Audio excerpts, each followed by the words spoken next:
Hello prospective CSS candidates. इस वक्त पूरी दुनिया में जो क्वेश्चन डिस्कस हो रहा है वो ये है कि डोनाल्ड ट्रंप की सेकंड टर्म के दौरान क्या मेजर डिसीजंस होंगे और उसकी पूरी दुनिया के लिए क्या इम्प्लीकेशंस होंगी, क्योंकि यूनाइटेड स्टेट्स वर्ल्ड की सुपर पावर है, लिहाजा यूनाइटेड स्टेट्स का कोई भी जो डिसीजंस है उसके इम्प्लीकेशंस पूरी दुनिया के लिए होंगी। तो इस वीडियो में हम ये डिस्कस करेंगे कि ट्रंप की सेकंड टर्म के दौरान हम क्या एक्सपेक्ट कर सकते हैं, और साथ में हम इस चीज़ के बारे में भी बातचीत करेंगे कि ट्रंप की सेकंड टर्म के लिए पाकिस्तान के लिए क्या इम्प्लीकेशंस होगी। तो ये दोनों चीज़ों के बारे में जानना, यानी कि ट्रंप की सेकंड टर्म में क्या डिसीजन होंगे और उनकी पाकिस्तान के बारे में क्या इम्प्लीकेशंस होगी, वो आपके लिए बहुत ज़रूरी है, क्योंकि सीएसएस के पेपर में, ख़ासतौर पर करंट अफेयर के पेपर में, इसके बारे में कोई क्वेश्चन आ सकता है। ट्रंप के बारे में ये कहा जाता है कि वो अनप्रिडिक्टेबल पर्सन है, यानी कि वो किसी वक्त कोई भी फैसला कर सकते हैं जिसके बारे में लोग एक्सपेक्ट ना करते हों। लेकिन इसके बावजूद, क्योंकि ट्रंप नए नहीं है, उनकी अब सेकंड टर्म होगी। इससे पहले उन्होंने 2016 से 2020 तक उनकी पहली टर्म थी। तो अगर हम उनकी टर्म्स के ऊपर जो फर्स्ट टर्म थी उसको ज़रा थोड़ा सा स्टडी करें तो हमें कुछ क्लू मिल सकते हैं कि उनकी सेकंड टर्म में क्या हो सकता है। मसलन अपनी पहली टर्म में बहुत से सिग्निफिकेंट डिसीजंस किए थे।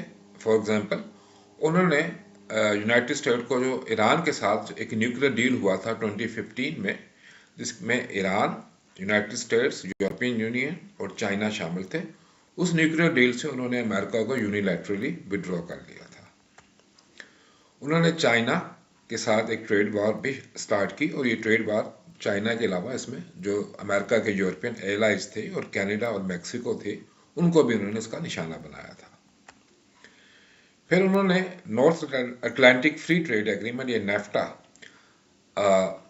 जिसके सिग्नेटरी अमेरिका, मेक्सिको और कनाडा थे, उसको ख़त्म कर दिया था निगोशिएशंस के बाद। और उसके बाद एक नया एग्रीमेंट उन तीनों कंट्रीज़ के दरमियान उन्होंने कंक्लूड किया था, जिसको कहते हैं यूएस से Canada Mexico free trade agreement.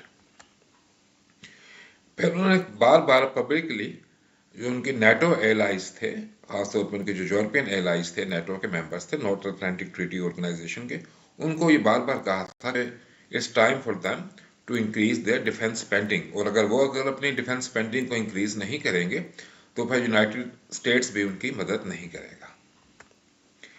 एक उनका बहुत बड़ा डिसीजन ये था कि मेक्सिको के बॉर्डर के साथ एक वॉल बनाई जाए, जिसको ट्रंप वॉल का नाम दिया गया है। उसका मकसद ये था कि मेक्सिको से यूएसए में जो लार्ज स्केल इलीगल इमिग्रेशन होती है उसको रोका जाए। लेकिन इन तमाम चीज़ों के बावजूद ट्रंप वो के बारे में ख़ास बात थी कि उन्होंने कोई वॉर भी स्टार्ट नहीं की। उससे पहले जो उनके प्रेडिसेसर थे, बाराक ओबामा, और उससे पहले जॉर्ज बुश, उन दोनों के दौर में वॉर स्टार्ट हुई थी, खासतौर पर मिडिल ईस्ट में। लेकिन ट्रंप के दौर में कोई भी वॉर स्टार्ट नहीं हुई। तो अगर हम ट्रंप की पहली चीज़ पॉलिसी पे या पहली गवर्नमेंट में नज़र डालें तो जो सबसे इम्पोर्टेंट चीज़ जो हम एक्सपेक्ट कर सकते हैं वो होगी ट्रांजैक्शनल डिप्लोमेसी। ट्रांजैक्शनल डिप्लोमेसी एक डिप्लोमेसी की एक ख़ास किस्म है जो कि आम या ट्रेडिशनल डिप्लोमेसी से काफ़ी मुख्तलिफ है। Transactional diplomacy is based on A quid pro Q. Quid pro Q का मतलब है गिव एंड टेक, कि मैं आपके साथ कुछ करूंगा, मैं आपके लिए कोई फेवर करूंगा, मैं आपको कोई असिस्टेंस दूंगा, लेकिन उसके बदले में आपको भी मेरे लिए कुछ करना पड़ेगा। तो ये जो है यानी कि ट्रांजैक्शनल डिप्लोमेसी, ये गिव एंड टेक के ऊपर बेस है। रेसिप्रोकेट आपको करना पड़ेगा इक्वली। अगर आप रेसिप्रोकेट नहीं करेंगे तो दूसरी पार्टी जो है वो आपके साथ डील नहीं करेगी। तो ट्रांजैक्शनल डिप्लोमेसी एक बिजनेस डील, एक बिजनेस ट्रांजैक्शन की तरह है, एक बिजनेस एग्रीमेंट की तरह है, जिस तरह एक जॉइंट वेंचर होता है जिसमें दोनों पार्टीज की जिम्मे कुछ ना कुछ ऑब्लिगेशंस होती है और दोनों पार्टीज ने ऑब्लिगेशंस को पूरा करना होता है। और अगर एक भी पार्टी अपनी ऑब्लिगेशन पूरा नहीं करती तो कोई डील नहीं होता। इसी तरह ट्रांजैक्शनल डिप्लोमेसी में भी अगर दो कंट्रीज या दो से ज़्यादा कंट्रीज अगर आपस में निगोशिएट कर रहे हैं, तो अगर बाकी कंट्रीज भी अपनी जिम्मेदारियां पूरी करने से इनकार करते हैं, जो अपनी ओब्लिगेशन है वो पूरा करने से इनकार करते हैं, तो फिर कोई डील नहीं हो सकता। तो ट्रांजैक्शनल डिप्लोमेसी के तहत निगोशिएशन सिर्फ उस वक्त मीनिंगफुल होती है जब दोनों साइड्स कुछ ना कुछ कंसेशंस यील्ड करती हैं, कुछ ना कुछ ऑब्लिगेशंस पे अमल करने को तैयार हो जाती है। जैसे कि 1972 में इंडिया और पाकिस्तान के दरमियान शिमला एग्रीमेंट हुआ था, जैसे कि आप स्क्रीन पर देख सकते हैं। उसे पाकिस्तान के वज़ीर आज़म जुल्फ़िकार अली भुट्टो और उस वक्त Indian prime minister Mrs Indira Gandhi ने साइन किया था। और उसमें दोनों साइड्स ने, इंडिया और पाकिस्तान ने, कुछ ना कुछ एक दूसरे के साथ कंसेशंस दी थी। और अगर दोनों पार्टी में से एक भी पार्टी कंसेशन देने को तैयार नहीं है, तो निगोशिएशन जो होती हैं वो सिर्फ एक हैंडशेक से ज़्यादा नहीं होती। जैसे हम Indian prime minister Narendra Modi और पाकिस्तान के साबिक वज़ीर आज़म नवाज शरीफ के दरमियान मुख्तलिफ मुलाकात हुई थी, लेकिन कोई डील उसमें नहीं हो सका था। तो जैसे मैंने आपको बताया था कि ट्रम्प ने पब्लिकली उनके जो नेटो के एलाइज थे उन्हें कहा था कि वो अपनी मैंडेटरी डिफेंस स्पेंडिंग टारगेट को पूरा करे। नेटो के चार्टर में है कि हर कंट्री अपने टोटल जो बजट है उसका एटलीस्ट 2% जो है वो डिफेंस पे खर्च करेगा। लेकिन नेटो के बहुत से कंट्रीज, जिसमें जर्मनी और फ्रांस भी शामिल हैं, वो अपनी इस ऑब्लिगेशन को पूरा नहीं करते और उसकी वजह से अमेरिका के ऊपर ज़्यादा जिम्मेदारी पड़ जाती है कि वो नेटो की जो डिफेंस नीड्स हैं उसको पूरा करें। और जैसे आपको बताया, नेफ्टा की जगह एक नया डील अमेरिका, कनाडा और मैक्सिको के दरमियान हो गया, जो अमेरिका के लिए ज़्यादा फेयर था। इसके अलावा ट्रंप ने चाइना को पेनलाइज भी किया। चाइना के ऊपर बड़े स्ट्रिक्ट टैरिफ भी उन्होंने इम्पोज किए और उन्होंने ईरान को भी पेनलाइज किया। ईरान के ऊपर अमेरिका ने जो sanctions, nuclear programme, nuclear deal के बाद 2015 के वो विड्रॉ कर ली थी, वो दोबारा उन्होंने इस पर इम्पोज करते हैं। दूसरा जो चीज़ हम एक्सपेक्ट कर सकते हैं कि ट्रंप के अंडर जो इंटरनेशनल लिबरलिज्म है, जो कि अमेरिका की जो सिस्टम की फाउंडेशन है, कैपिटलिस्ट सिस्टम, कैपिटलिस्ट डेमोक्रेसी की फाउंडेशन है, उससे भी ट्रंप जो है वो पीछे हट जाएंगे। इंटरनेशनल लिबरलिज्म के दो बड़े फीचर्स होते हैं। एक होती है फ्री मूवमेंट ऑफ गुड्स, यानी कि एक कंट्री से अगर दूसरी कंट्री में गुड्स जानी है तो उस पर बहुत कम इम्पोर्ट ड्यूटीज होंगी, ताकि फ्रीली चीज़ें एक कंट्री से दूसरे कंट्री में जाएं और सस्ती चीज़ें मिलें। इसी तरह फ्री मूवमेंट ऑफ पीपल भी लिबरलिज्म का पार्ट है कि अक्रॉस द बॉर्डर्स अगर लोग मूव करना चाहें तो उनको इजाज़त होती है। इससे ये फ़ायदा होता है कि जिस कंट्री में लोग जाते हैं वहाँ पे लेबर की कॉस्ट जो है या वेजेस जो है वो सस्ती हो जाती है। तो इससे फ्री मूवमेंट ऑफ गुड्स से कंज्यूमर को सस्ती चीज़ें मिलती हैं, फ्री मूवमेंट ऑफ पीपल को, बिजनेस से जो लेबर मिलती है वो चीप लेबर मिलती है। लेकिन ट्रंप ने इन दोनों चीज़ों को रिजेक्ट कर दिया। जैसे मैंने आपको बताया कि उन्होंने ट्रेड वॉर स्टार्ट की और फ्री मूवमेंट ऑफ गुड्स जो है उस फिलॉसफी को उन्होंने रिजेक्ट कर दिया। इसके अलावा उन्होंने ट्रंप वॉल बिल्ड की, तो जो फ्री मूवमेंट ऑफ पीपल है उसको भी उन्होंने रिजेक्ट कर दिया। तो लिहाजा अब सेकेंड टर्म में अगर हम देखा जाए उनके, तो हम यकीन से ये कह सकते हैं कि वो इस टर्म में भी ट्रांजैक्शनल डिप्लोमेसी को परस्यू करेंगे, टैरिफ्स का इस्तेमाल करेंगे और इसके अलावा वो इलीगल इमिग्रेशन पे, इलीगल इमिग्रेंट से, खासतौर पर जो मैक्सिको से आते हैं यूएस के सदर्न बॉर्डर से, उस पर बहुत ज़्यादा क्रैक डाउन करेंगे। अब यहाँ पे हम आपको थोड़ा सा बताएंगे कि इम्पोर्ट टैरिफ्स के बारे में ट्रंप बार बार इम्पोर्ट टैरिफ्स की बात करते हैं कि वो चाइना पे, यूरोपियन यूनियन पे, कनाडा पे इम्पोर्ट टैरिफ्स मजीद लगा देंगे। तो इसका क्या मतलब है? देखिए, हमें यहाँ पे समझना पड़ेगा कि इम्पोर्ट टैरिफ का क्या इफेक्ट्स होते हैं। एक तो ये होता है कि टैरिफ से आप अपनी डोमेस्टिक इंडस्ट्री को प्रोटेक्ट कर सकते हैं अगेंस्ट फॉरेन कंपटीशन। दूसरा, आप उसकी वजह से आपकी इंपोर्ट रिस्ट्रिक्ट हो जाती है किसी कंट्री के, और उसका जो ट्रेड डेफिसिट है, यानी कि इंपोर्ट एक्सपोर्ट में जो गैप है, वो भी कम हो जाता है। जब इंपोर्ट टैक्सेस लगाते हैं तो गवर्नमेंट को बहुत ज़्यादा टैक्स रेवेन्यू मिलता है। लेकिन इसका एक नुकसान कंज्यूमर्स के लिए भी होता है और बिजनेस यूजर्स के लिए भी, यानी कि रॉ मटेरियल या फाइनल गुड्स के जो प्राइसेस हैं वो इंक्रीज हो जाते हैं। तो टैरिफ्स के बेनिफिट्स भी हैं, लेकिन इसके एक हार्मफुल इफेक्ट्स भी हो सकते हैं। लेकिन सबसे बड़ी चीज़ कि टैरिफ एक ट्रांजैक्शनल डिप्लोमेसी का एक बड़ा इफेक्टिव इंस्ट्रूमेंट बन सकता है।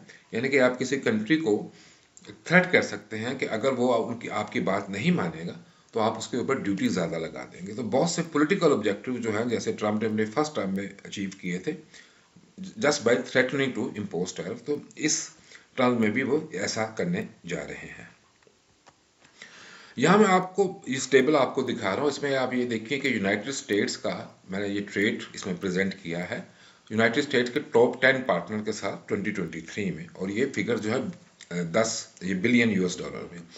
अगर आप इन 10 कंट्रीज में देखें तो 10 में से 9 कंट्रीज के साथ यूएसए का जो ट्रेड बैलेंस है वो यूएसए के अगेंस्ट है, यानी कि यूएसए को ट्रेड डेफिसिट होता है। यूएसए उन्हें एक्सपोर्ट कम करता है और उनसे इंपोर्ट ज़्यादा करता है। मिसाल के तौर पर चाइना के साथ यूएस का जो ट्रेड डेफिसिट है वो तकरीबन 280 बिलियन डॉलर है। इसी तरह मैक्सिको के साथ 152 बिलियन डॉलर है। सिर्फ एक यूके वाहिद कंट्री है जिसके साथ उनका टैरिफ जो है, अमेरिका का जो ट्रेड बैलेंस है वो पॉजिटिव है, यानी कि अमेरिका यूके को ज़्यादा एक्सपोर्ट करता है और यूके से इंपोर्ट निस्बतन कम करता है। इंडिया के साथ भी जो यूएसए का ट्रेड बैलेंस है वो 43 बिलियन है, यानी कि ट्रेड बैलेंस जो है वो इंडिया की फेवर में है। तो ये बेसिक चीज़ है। तो ट्रम्प इसी चीज़ को फोकस करते हैं कि देखिए हम जिस कंट्री के साथ भी ट्रेड करते हैं, जो बड़े हमारे ट्रेडिंग पार्टनर हैं, तो ट्रेड का फ़ायदा उनको होता है, इसके बावजूद कि यूएसए जो है दुनिया की सबसे बड़ी इकोनॉमी है, सबसे बड़ी उसकी इकोनॉमिक पावर है। तो वो इसी वजह से वो समझते हैं कि अगर हमने इस ट्रेड बैलेंस को अपनी फेवर में करना है तो हमको टैरिफ्स जो है वो इम्पोज ज़्यादा से ज़्यादा करने पड़ेंगे। ऑलरेडी ट्रंप ने अपने कुछ दिनों में, अपने पहले दिन में और कुछ अगले दिनों में उन्होंने कुछ इंपॉर्टेंट डिसीजंस किए थे जिसको हम देखते हैं अभी। एक तो उन्होंने ये किया कि यूनाइटेड स्टेट्स को वेल्थ हेल्थ ऑर्गेनाइजेशन से विड्रॉ कर लिया। इसका ये मतलब भी ये हुआ कि आगे जाके WHO की जो हेल्थ फंडिंग है, क्योंकि अमेरिका इसका सबसे बड़ा फंडर है, फाइनेंसर है, तो जब हेल्थ फंडिंग जो है वो भी उसकी ख़त्म हो जाएगी क्योंकि यूएस से उसे विड्रॉ कर देगा। इसके अलावा उन्होंने अमेरिका को जो पेरिस एग्रीमेंट और क्लाइमेट चेंज है उससे भी विड्रॉ कर लिया, यानी कि अब यूएसए जो है वो क्लीन एनवायरनमेंट पे उसकी अब कमिटमेंट नहीं रही। उन्होंने जो एक नेशनल इमरजेंसी भी डिक्लेयर कर दी है on US border with Mexico. मकसद ये है कि वहाँ से जो इलीगल इमिग्रेंट्स आते थे उनको रोका जाए। इसके अलावा उन्होंने नेशनल एनर्जी इमरजेंसी भी कर दी और ये कहा कि अब वो ऑयल और गैस को ज़्यादा से ज़्यादा ड्रिल करेंगे। एक डिपार्टमेंट ऑफ गवर्नमेंट एफिशिएंसी भी उन्होंने कायम किया है जिसको लीड कर रहे हैं एलॉन मस्क, जो टेस्ला के ओनर हैं, और उसका मकसद भी इसका ये है कि गवर्नमेंट की डिपार्टमेंट्स को में इनोवेशन और एफिशिएंसी को इंक्रीज़ किया जाए और इमिग्रेशन की जो इन्फोर्समेंट है वो बीफ्ड अप किया जाए, यानी कि अमेरिका में बाहर से लोगों का आना बड़ा मुश्किल हो जाएगा। अब हम थोड़ा सा देखेंगे कि पाकिस्तान के साथ ट्रम्प के सेकंड टर्म में क्या इम्प्लीकेशंस हो सकती हैं। ऑन बैलेंस देखा जाए तो ट्रेडिशनली पाकिस्तान में रिपब्लिकन गवर्नमेंट्स के साथ हमारे अच्छे रिलेशंस रहे हैं डेमोक्रेट्स के मुकाबले में, और ट्रम्प जो है वो एक रिपब्लिकन है। डेमोक्रेट्स जो है वो ज़्यादातर इंडिया को वो ट्रेडिशनली फेवर करते रहे हैं। 2004 में पाकिस्तान को मेजर नॉन नेटो एलआई का स्टेटस दिया था उस वक्त के प्रेसिडेंट बुश ने, जिनका ताल्लुक भी रिपब्लिकन पार्टी से था। और ये नॉन नेटो स्टेटस जो है ये पाकिस्तान को डिफेंस, ट्रेड और सिक्योरिटी कोऑपरेशन में कुछ बेनिफिट्स देता है। इसके अलावा यूएस है पाकिस्तान की सिंगल लार्जेस्ट एक्सपोर्ट मार्केट है और पाकिस्तान यू की एक्सपोर्ट 2023 में यूएसए को 5 बिलियन से भी ज़्यादा थी। और यूएस बहुत कम कंट्रीज में से एक है जिससे पाकिस्तान का ट्रेड सरप्लस है जो कि 3.1 बिलियन डॉलर है। लेकिन ये ट्रेड सरप्लस इतना ज़्यादा नहीं है कि इससे यूएसए को कोई खतरा हो, तो लिहाजा अब ये सेफली कह सकते हैं कि यूएसए अगर इंपोर्ट टैरिफ लगाएगा तो अपने मेजर ट्रेडिंग पार्टनर्स पे लगाएगा, like China, Canada, Mexico and India. Pakistan पे नहीं लगेगा, बल्कि अगर पाकिस्तान पे टैरिफ नहीं लगते और उसके बाकी पार्टनर्स पे लग सकते हैं तो इसका मतलब है कि जब वो यूएसए को एक्सपोर्ट करेंगे तो उनकी प्रोडक्ट महंगी होंगी जबकि पाकिस्तान की उनके मुकाबले में सस्ती हो सकती है। तो इससे पाकिस्तान को एक काफ़ी बेनिफिट पाकिस्तान की एक्सपोर्ट्स को बन सकता है। लेकिन हम ये भी एक्सपेक्ट कर सकते हैं कि यूएसए से जो इकोनॉमिक असिस्टेंस पाकिस्तान को मिलती है, जो सोशल और इकोनॉमिक प्रोजेक्ट्स के लिए फंडिंग मिलती है, वो फॉल हो जाएगी क्योंकि यूएसए अंडर ट्रम्प जो है वो ट्रांजैक्शनल डिप्लोमेसी की तरफ जाएगा और ट्रांजैक्शनल डिप्लोमेसी में इकोनॉमिक असिस्टेंस का स्कोप जो है वो बहुत कम हो जाता है। उम्मीद है आपको ये वीडियो पसंद आई होगी। आपसे रिक्वेस्ट है कि मेरे चैनल CSS प्रिपरेशन को सब्सक्राइब कर लें, ताकि मैं इस तरह की मज़ीद इंफॉर्मेटिव वीडियो आपके साथ शेयर कर सकूँ। अगर आपका इस वीडियो के बारे में या CSS के एग्ज़ाम के बारे में, इंटरव्यू के बारे में कोई भी क्वेश्चन है, तो काइंडली आप कमेंट सेक्शन में मुझसे पूछ सकते हैं। Thank you for your time.